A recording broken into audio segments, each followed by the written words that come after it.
Selain daripada high speed camera, kami juga menggunakan kamera DSLR beresolusi tinggi bagi mendapatkan imej sewaktu impak pelanggaran.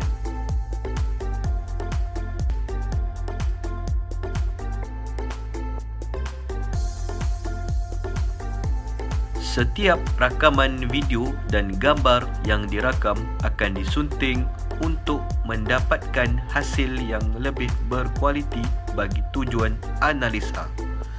Posisi-posisi kamera ini adalah untuk membantu jurutera kami menganalisa rakaman hujan dari pelbagai sudut, di mana setiap sudut dapat memberi gambaran yang berbeza, dan semua kamera disambungkan kepada satu rangkaian dan merakam dalam masa yang sama.